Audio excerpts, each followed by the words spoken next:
Have you ever seen a caged sparrow learn to sing in the heart of an oak? Mira tiptoed along the mossy docks of Silverian, her fingers tracing the carved lines on a small, rune-etched shard.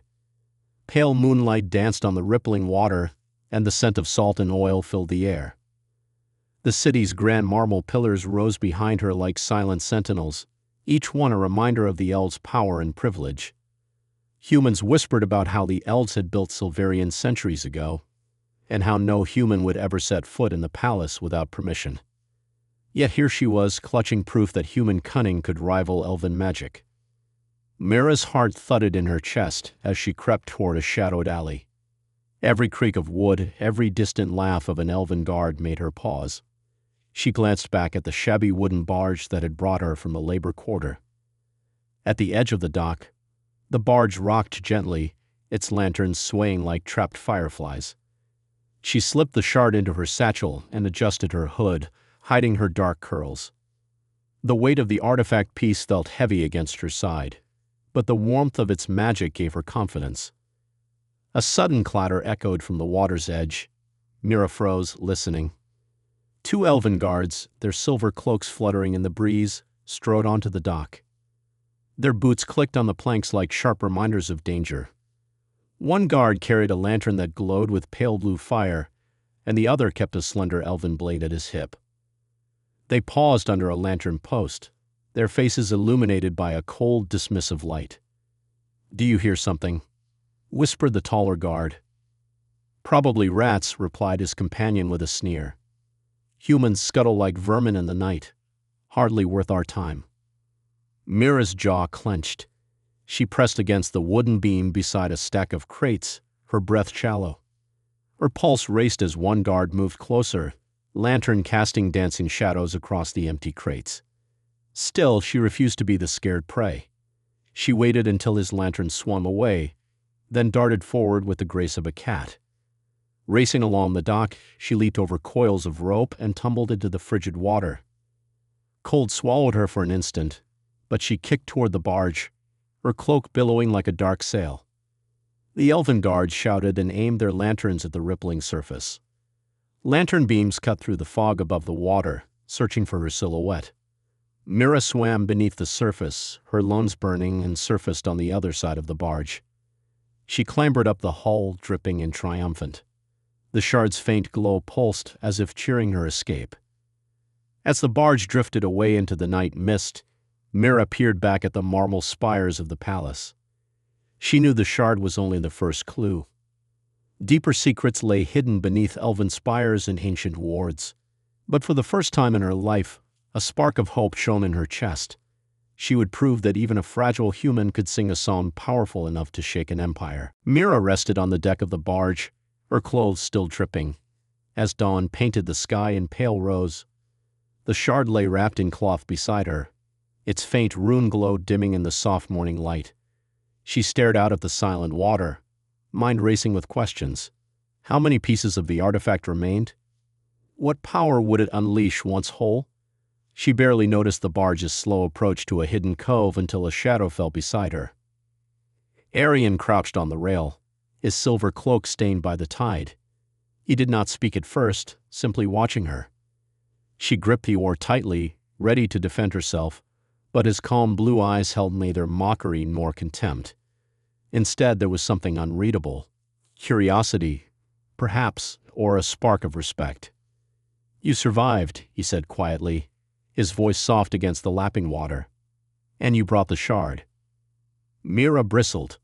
"What do you want, elf?" she asked, her tone sharp but weary. "I have no time for games." He glanced at the wrapped shard. "I want to know why a human dares to steal from the queen's vault."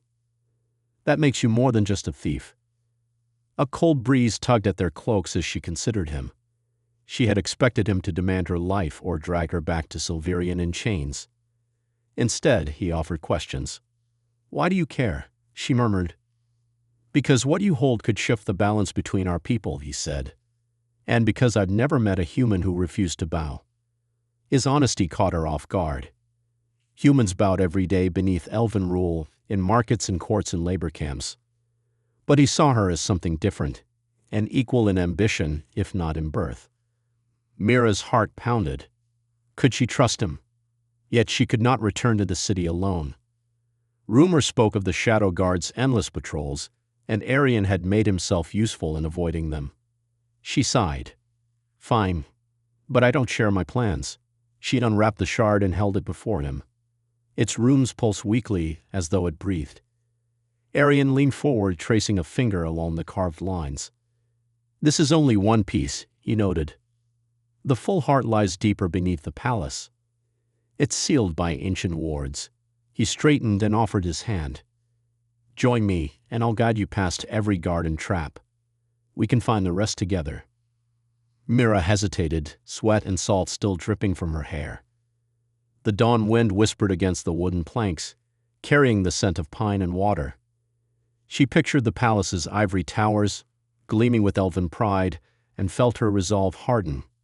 Agree, she said, taking his hand. But once I have the heart, I go my own way. Arian nodded, the faintest smile tugging at his lips. I would do the same. In that quiet cove, with the first light of day bathing them, unlikely allies sealed a pact. The human thief and the elven captain, bound by necessity and a shared spark of something more. Around them, the world held its breath. The game of shadows and steel was only beginning, and neither knew how deep their loyalty or their danger would run. But for the first time, they would face the palace's secrets together. Mira and Arian slipped through a hidden arch in the cliffside, their footsteps silent on the damp stones. The air inside the old tunnel smelled of moss and ancient dust. Faint runes glowed on the walls, echoing the shard's pulse. Arian held a torch aloft, its flame trembling as shadows danced around them. Mira's heart beat like drums in her ears, but she kept her grip steady on the shard's cloth wrap. They moved deeper, the tunnel narrowing until they crouched to pass beneath low-hanging rock. Arian paused before a carved stone panel. Etched into it were symbols of stars and trees, intertwined. This is an elven ward, he whispered. It keeps out those who lack our blood. Mira studied the runes, then pressed the shard against the panel. Its glow flared, matching the ward's outline. With a soft click, the panel slid aside, revealing a side corridor. As they entered, a rush of cold air washed over them. On the floor, a mosaic of bright stones formed a spiral. Mira stepped carefully, her fingers brushing damp walls for balance. Suddenly, the spiral shifted, sinking beneath her boots. She yelped as the floor tilted, dumping her toward a pit filled with spikes. Arian lunged, grabbing her arm. He used his elven strength to pull her back just as the tiles clacked into place again. That was too close, Mira panted, brushing dirt from her tunic. Arian offered a wry smile, then pointed to the stones. The pattern changes when someone steps wrong. Mira nodded, drew a quick map in the dust with her fingernail, and led them through the safe path. Each step made the floor tiles click, but she trusted her instincts. They came to an iron gate covered in vines. Beyond it lay a faint light. Arian examined the lock. A complex series of levers and pins. This was built to survive ages, he said. I know only one way to open it. He handed Mira a small pick he carried hidden in his cloak. Together, they manipulated the ancient mechanism. Metal levers shifted, and the gate groaned as it swung inward. Inside, a circular chamber held a shallow pool of water. At its center, a stone dais rose, overgrown with ivy. The shard's glow grew stronger as they approached. As Mira stepped onto the dais, the water rippled and the walls whistled. Hidden jets began spraying a fine mist that smelled of bitter herbs. Poison gas. Arian shouted for her to step back, but she froze, mesmerized by the shard's light. Thinking fast, Mira wrapped the cloth around her face, tightening it to filter the air. She grabbed the shard and dashed to the dais's edge, holding the glow high. The mist recoiled from the light, swirling away. Arian guided her off the dais, lungs burning. Once clear, they collapsed against the damp wall, coughing and gasping. After a moment, Mira tucked the shard safely away. I knew it would protect us, she rasped.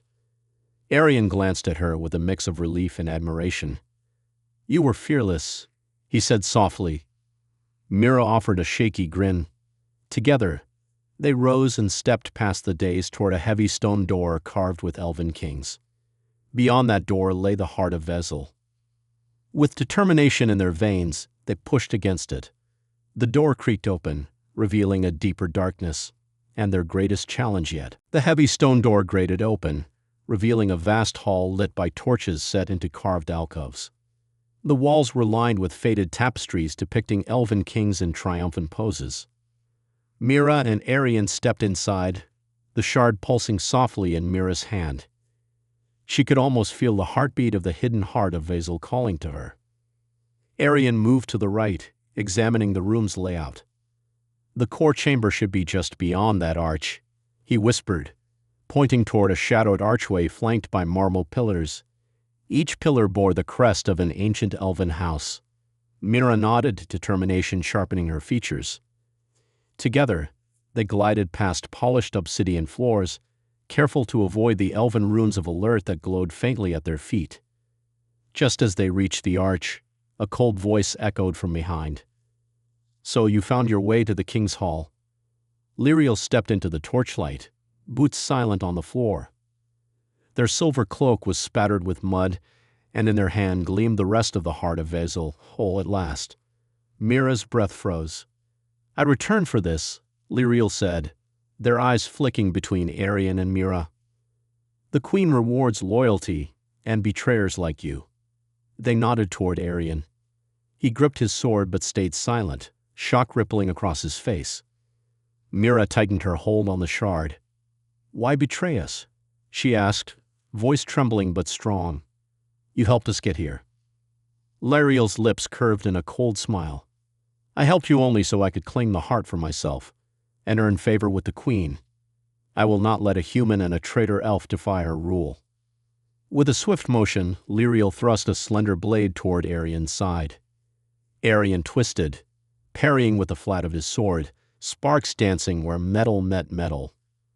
Mira dashed forward, but Lyriel held the larger artifact aloft. In the torchlight, the heart of Vezel glowed like captured sunrise.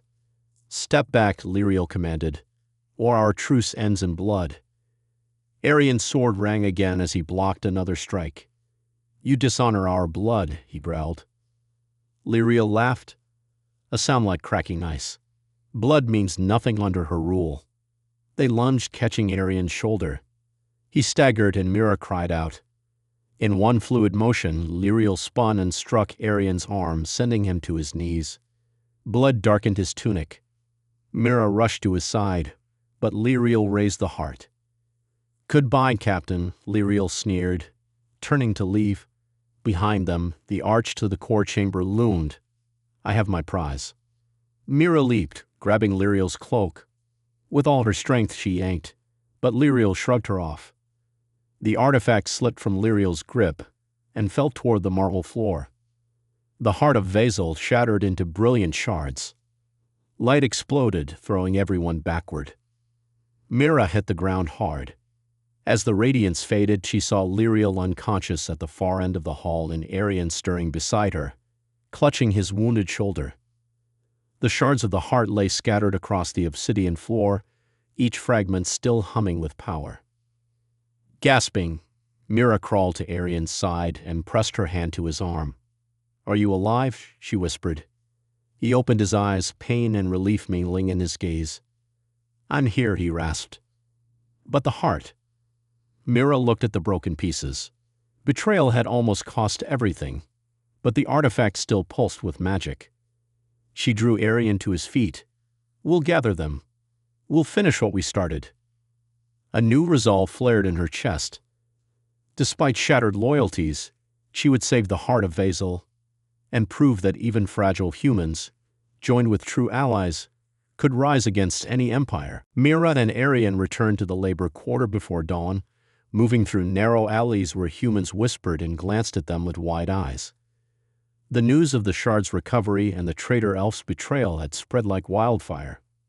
Workers paused at their tasks, unloading cargo, tending fires, repairing nets, to watch the two slip past. Mira lifted her hand, and murmurs turned to hopeful cheers. They reached an abandoned warehouse by the waterfront, its windows boarded and its doors hung loose. Inside, torchlight revealed dozens of humans huddled around crates and barrels, their faces streaked with soot and determination. Among them were dockworkers, carpenters, seamstresses, and a handful of former soldiers. All looked to Mira as she stepped onto an overturned barrel and held up the brightest shard of the heart of Vezel. "We have tasted freedom," she called out, her voice echoing in the dusty space. "And we will taste it again." She placed the shard on a wooden table. Its glow cast pale patterns on rough wooden walls.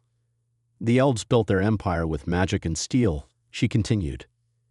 "But they never built hearts stronger than ours." A cheer rose. Arian stood beside her, bowing his head in solidarity. Despite the weight of his elven heritage, he had chosen this side. "The Queen's armies will come," Arian warned, voice low and steady. "They will bring steel blades and fire. But they have never faced united humans." He pointed to groups gathering weapons, rusted swords sharpened to keen edges, makeshift spears, hammers tied to long handles. Mira smiled at the sight. "Tonight," she said, "we strike back." She unwrapped the shard and pressed it to a crude map spread on the table. Its glow marked the palace gates, the barracks, and the armory. "We will cut off their supplies, ruin their siege engines, and free our families." She looked at each face, meeting eyes full of courage. "We fight with cunning and will. We fight because we must." Over the next hours, the warehouse buzzed like a hornet's nest. Seamstresses sewed banners from torn sails, black backgrounds bearing a silver sparrow in flight. Carpenters reinforced doors. Bakers filled sacks with flour to blind soldiers' eyes. Shipwrights fashioned small catapults from spare timber. Arian taught archers to aim beneath tower walls, while Mira organized sabotage teams to slip through sewers under the city. As twilight fell, the assembled humans moved out in quiet groups. The banners were hidden until the right moment. Lanterns were doused, hearts pounded with fear and excitement. Mira led the largest group toward the western gate, where the Queen's supply wagon stood. The cool night air bit at their faces, but they pressed on. When they reached the gate, Mira gave the sign. Workers heaved barrels of burning pitch into concealed pits. Lights flickered, alarms rang, and elven soldiers scrambled to douse the flames. In that moment, the warehouse banners rose from shadow, and human battle cries split the night. Spears thrust through cracks, arrows whistled overhead, and hammers struck helmets. Amidst the chaos, Mira spotted Arian directing troops to cut reinforcements off at the narrow bridge. She raced toward the wagons, yanked a torch to the last barrel of pitch, and set it aflame. Fire roared bright as sunrise. Humans cheered. Elves faltered. The smell of smoke and victory filled the air. As the first gate fell, Mira pressed the brightest shard against her heart and whispered, "This is only the beginning." The ruins of the Queen's pride lay before them, and behind every ember, a spark of human hope burned fierce and free. Mira stood at the head of the human battalion as they gathered before the palace gates. Twilight's last glow faded and torches flickered along the high walls. Behind her, workers carried makeshift ladders and ropes. Nearby, carpenters pushed a ram built from old wagon wheels and heavy oak beams. Mira's heart pounded as she raised her hand. "On my mark," she whispered to Arian by her side. He nodded, his silver cloak dark against the setting sky. Mira counted 3 deep breaths. Then she lowered her hand. "Go." The ram struck the gate with a thunderous crack. Humans heaved, chanting in low voices. Sparks flew where metal met stone. Above them, elven archers loosed arrows that hissed through the air. Humans dove behind barrels and crates, then sprang forward again. Mira led the charge, her blade gleaming in torchlight. Siege engines creaked as they rolled into place. First, the ram battered the gate until a section splintered. Cheers broke out. Second, small catapults made of reclaimed wood flung burning projectiles over the wall. Bright fireballs arced, landing among elven sentries on the ramparts. Screams and shouts echoed as guards scrambled to douse the flames. Arian called out orders. Move left flank, secure the breach. His voice carried over the chaos. Humans surged through the gap, clambering under fallen timbers. Mira vaulted over rubble and sprinted toward the courtyard beyond. Torches revealed statues of elven heroes that stared down with cold stone eyes. In the courtyard, the air rang with clashing steel. Human spears met elven swords. Shields battered shields. Blood mixed with dust. Mira ducked beneath a sword strike and drove her own blade into an elf's guard.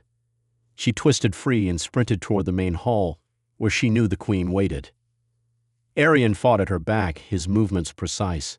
Together, they cut a path through soldiers who had been taught to fear humans. Each strike from a human blade carried the weight of centuries of subjugation. Every parry spoke of newfound resolve. They reached the arched entrance of the throne room. Massive doors loomed, carved with the queen's crest. Arian set his shoulder and slammed against the wood. The doors shuddered and cracked. Mira placed a hand on the door, feeling the warmth of victory pulsing through her veins. "Now," she shouted. They burst inside. The throne room glowed with enchanted lanterns, and tall windows showed the burning courtyard below.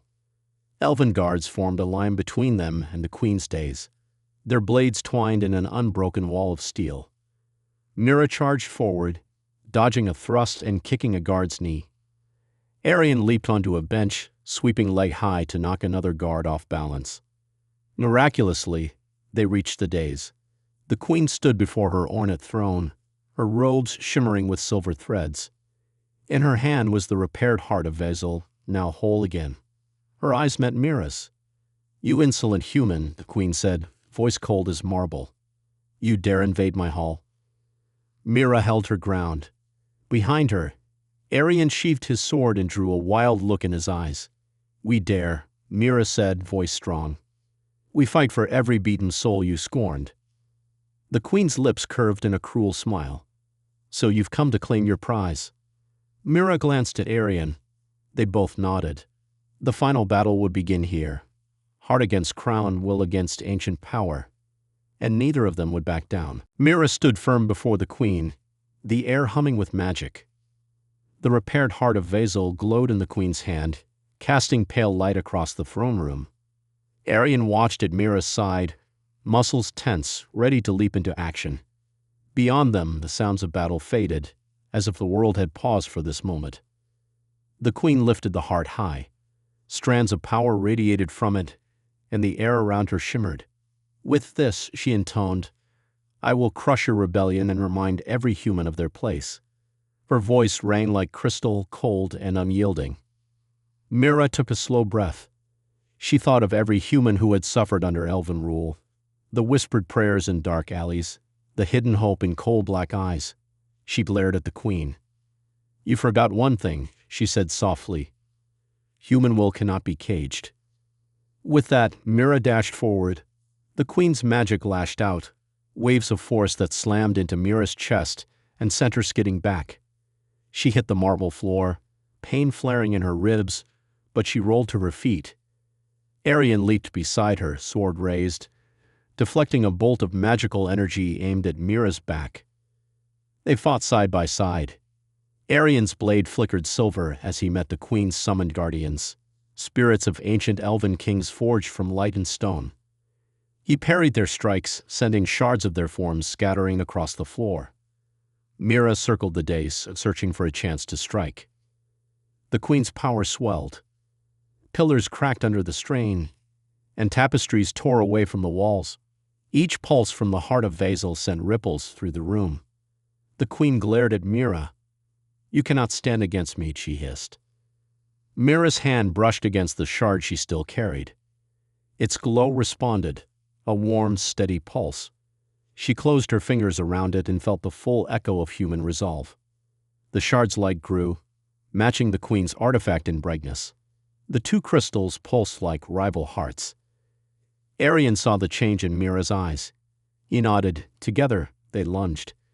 Arian drew the queen's guardians away, forcing them to chase him in twin arcs of steel and spirit.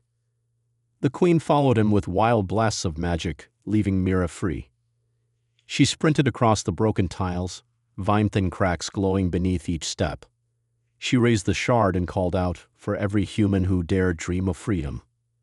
The shard's light flared, a beam of pure wool that struck the queen's heart crystal. They collided in a burst of brilliance. For a moment, everything went white. Then the queen screamed as power tore through her artifact. The guardians faltered, their forms dissolving into motes of light. Arian tackled a crumbling specter, and it vanished in his grasp. Pillars fell silent, and the tapestries fluttered to the ground. As the light dimmed, the queen collapsed to her knees. The heart of Vasil lay shattered at her feet, shards scattered like fallen stars. Mira approached, breathing hard, her ribs aching but spirit unbroken. Arian joined her, sword lowered. The queen looked up, tears of shock and something like awe in her eyes. "How?" she whispered. Mira knelt and picked up a shard. She held it out.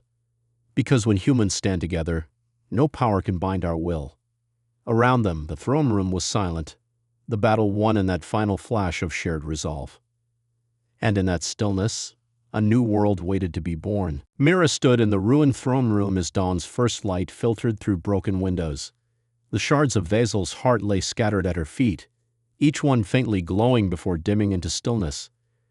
Arian knelt beside the queen, who sat on the dais with dirt and tears streaking her face.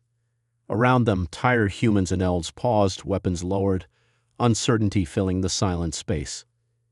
After a long moment, Mira lifted a shard and spoke softly. "This power belongs to all who believe in it," she said. She held the piece out to the queen. "Will you help us heal what's broken?" The queen looked at the glowing fragment, then at Mira's steady gaze. Slowly she nodded, reaching out to touch the shard. As their fingers met, light pulsed one last time. Around them, the broken statues and peeling tapestries began to mend, stone knitting itself, threads weaving back into silk. Humans gasped, watching Elven marvels work in reverse. Vines that had grown over the walls receded, revealing carved reliefs of both races standing side by side. The magic of Vasil's heart was not just power, but renewal. Mira turned to the gathered crowd. Humans lowered their swords, and elves unclasped their shields. Many reached out to each other, tentative at first, then with hopeful smiles. Arian rose and offered his hand to the queen. She took it, and together they descended the dais united. Mira stepped down last, her wet cloak catching on fallen debris. It reminded her how far they had come. Outside, the city of Silverian lay scared. Burned carts and shattered gates marked the humans' revolt, while toppled statues bore witness to the elves' defeat. But where there was ruin, people gathered to rebuild. Human and elven carpenters worked side by side, lifting beams and nailing boards. Families reunited as rescuers cleared collapsed homes. Laughter and hammers rang out, mixing grief and hope in equal measure. Arian and Mira walked through the streets, passing children who stared at them with wide eyes. An elf girl reached out to touch Mira's cloak, giggling when she felt the rune shards sewn into its hem. A human boy offered Arian a hand-drawn picture of two figures standing beneath an oak tree. Both smiled and accepted these simple gifts, understanding without words how small acts could heal great wounds. As the sun climbed higher, the queen's heralds proclaimed a new council. Equal numbers of humans and elves would govern Silverian together. Arian was named envoy between factions, and Mira was chosen as voice of the people. Together, they would guide the city toward a shared future. That evening, on a rebuilt balcony overlooking the bay, Mira and Arian stood side by side. Torches lit the new banners, white sparrows soaring above entwined elven trees. The breeze carried the scent of salt and fresh timber. Arian slipped his hand into Mira's and squeezed gently. "You were the strongest heart I've ever known," he murmured. Mira leaned against him, watching the last glow of the sun dip below the horizon. "And you showed me that strength can come from hope," she replied. Below, the city's lanterns flickered on, one by one, as if mirroring the light in her chest. Silverian was changed forever, but its people were no longer bound by old shadows. They had forged a new dawn, proof that humanity's will, shining bright, could guide even immoral hearts toward unity.